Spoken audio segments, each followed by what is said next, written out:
Hi everybody! Thanks for sending your questions. You sent a lot. So I'm going to try and answer them the best that I can, and we'll see what happens. Okay, so my first question, where is your cancer? Well, that's a pretty good question. I have it actually a little bit of everywhere. Lymphoma, the kind of cancer that I have, is a blood cancer. And I have it in lymph nodes in both my axillary nodes, which would be the ones under your arms.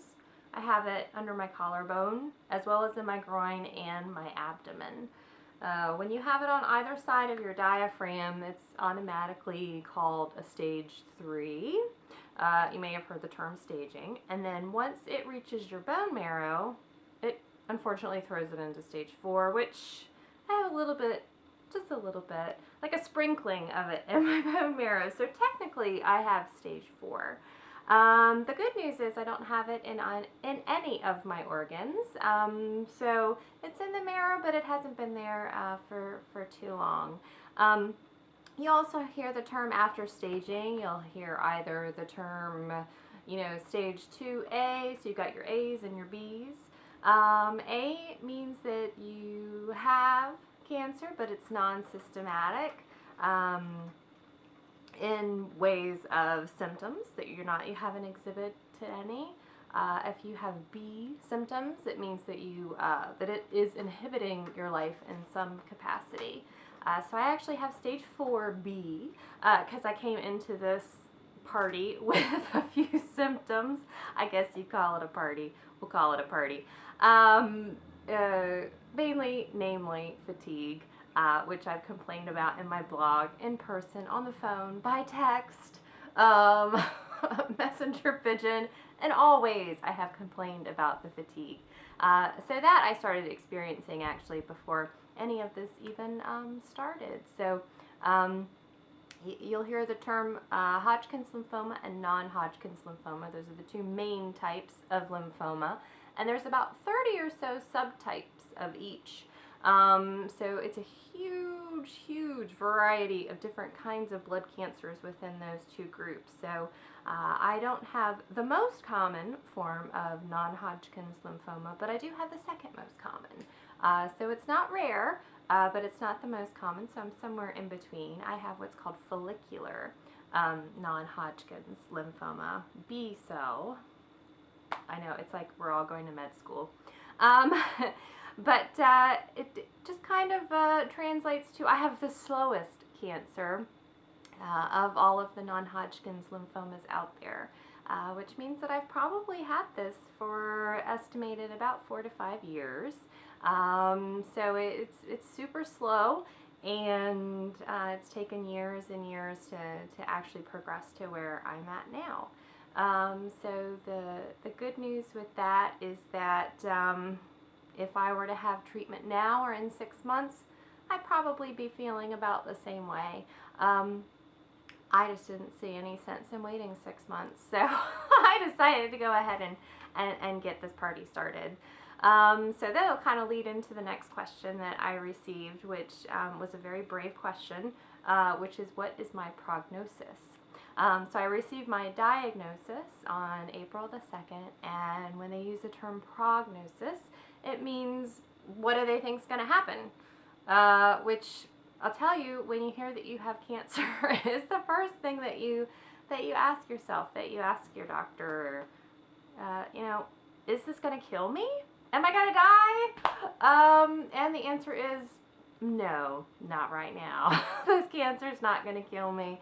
It's trying, as it were, to, get into my body in all shapes and forms, but luckily we caught it, and so they expect a full remission, which is fantastic, at the end of my course of treatment, which will be this fall. Relapse rates with this type of a cancer, because it is so slow, is pretty high. And that usually comes back, if it's going to, in about 5 to 10 years is usually when things could appear again. And again, it's because I have the really slow type that it can lie dormant, and even dormant enough through the treatment that it actually can, get around all of the chemicals and craziness that they're pumping into my body, and it can really evade it, and it can still hang out and then decide to pop up years down the road. So, but also I'm kind of a rarity in this type of cancer because it usually happens primarily to people over 60. So because I'm only 35 years old, it they really don't know what to expect with me. So I feel like I'm going to be the exception, and just be done with it after this go round, and live to be old, just like all the rest of you, with wrinkles and grandbabies and the works. So probably one of the few that's excited about getting wrinkles. As soon as they tell you that you might not, it kind of becomes a cool thing. So, very brave question. Thank you for asking. Okay, let's see. What is my chemo day like? Well, that is, it's kind of crazy, actually. So, I know that on my blog, I've explained a lot about my port, which is here. And you can kind of see it. Can you see that a little bit? Now that the swelling's down, you can kind of see it under the skin, and then the tube runs here. So this is actually a central IV that I have that runs right to my heart. And every time my heart pumps, it sends the medicine throughout my body. So what they do is when I go in for my first day of chemo in a cycle, they spray the skin with a freeze, and as long as I can tolerate it. And it just kind of stings a little bit, gets really super cold, sort of like you put an ice cube on your chest. And then they actually tap into it with a needle, just like an IV that you would get in your arm. It looks a little bit more nail-like versus a small IV needle. But actually, I can say that I didn't feel any pain. I only felt pressure. And then I'm plugged in. And it runs a line of tubes just like you would see coming out of your arm if you're in the hospital or the ER or something like that. And they have recliners at each different station, and they're checking your vitals every half hour that you're there. The first thing that they do is they run my blood work, and they make sure that all my levels are as they should be. And by levels, they mean that that they're high enough so that they can knock me back down again. Because your body has to be strong in order to tolerate the craziness that they pump in there. So they check all that out, and then I get all plugged in, taped up, and then I walk over and I visit with my doctor, and we talk about how things are going, what I can expect, any questions I have, the works, and I spend some time with him. We review my blood work, and then he sends me back over to the infusion center, which is just another part of the hospital. And then once I get hooked up the second time, I'm plugged up until I'm done for the day. There's a short little hallway where I can walk in my booties back and forth, and so I don't have to stay in the recliner, but I do spend the majority of the day there. They give me a lot of pre-meds in my port, like for nausea. I also get Benadryl, which makes me pretty loopy, so if you're going to visit, that's a good time to visit, because that's a lot of fun. And then I usually go to sleep for a little while. And I received the first med, which is the rituximab, and that is the smart bomb drug. So that's not the actual chemo drug. That's the med that goes in through the port that just kills the bad cells. It leaves the good cells alone. And with that one, I feel I get like little tinglies in my legs, and that's about it. And you kind of feel it instantly. You feel nothing going in through the port. Nothing hurts. And then after that's done, then I actually get my first batch of chemo for the cycle. And the first infusion can take about 5 hours or so. And then the chemo, when they pump that in through the port, that's actually the quick. it's the quick infusion, which you might think that would be the longest. That one's only about 45 minutes to 2 hours. Of course, you're spending a lot of time waiting for the pharmacy and waiting for results, and a lot of waiting. And then the chemo, actually, when that one goes in, you can kind of feel that more immediately. You just kind of start to feel really super tired, like you've got like the flu's coming on, and It's just really, really kind of draining, and it's a little freaky because they have to wear these special hazmat suits in order to handle your chemo drugs when they're doing the infusions. So they don't wear the mask, the head mask or anything like crazy, like Back to the Future. But it's a little disheartening when they're wearing these, crazy gloves and everything, but they're about to pump it right into my heart. But anyway, and then I go home. And then the next day, day 2, is just the chemo. So I go through the same thing, and I just get the chemo drug, and they send me home. And then the third day is just a booster shot. So I go in, I'm only there for just a few minutes, just long enough to get the shot. But unfortunately, the shot is the one that I have the most side effects from. The one I'm at the hospital for the least amount of time does the most amount of damage. But the booster is the reason why my cell count should be high enough so that I can receive each round as we go. So, yeah, that's about the day in the life of, of chemo. And I'm hoping to be able to maybe take some video at the infusion center if they'll let me, so that you can get a peek and see what that looks like. It's pretty swank. I've got like my own TV in there, and it reclines. I can lay back, blankets, pillows. And everybody there is really super awesome and have just been really, really kind. So I'm really fortunate that that I have such a great support system with my family and my friends, but also the medical staff that I've got is pretty top-notch. Okay, so let's see. What is the most non-helpful question that someone has asked? Well, really, nobody yet has asked me anything that I thought was annoying or wasn't helpful in some way. So that's the good news. I'm really open about what I've got going on. So if you've got questions, I'm more than happy to answer them. And I haven't heard any really super weird ones yet. So bring on the weird. What is it that relaxes me the most? Oh, well, this is an easy one because I did this today. Acupuncture relaxes me a great deal, as well as getting fresh air. Every day I either go outside or I open a window or I put the window down in the car or wherever I am. Fresh air is nice, pampering, getting my nails done, which I'm able to do at the very end of every cycle. Foot soaks, just doing the complete, like, girly type stuff that doesn't seem like me, but is really, frankly, pretty nice.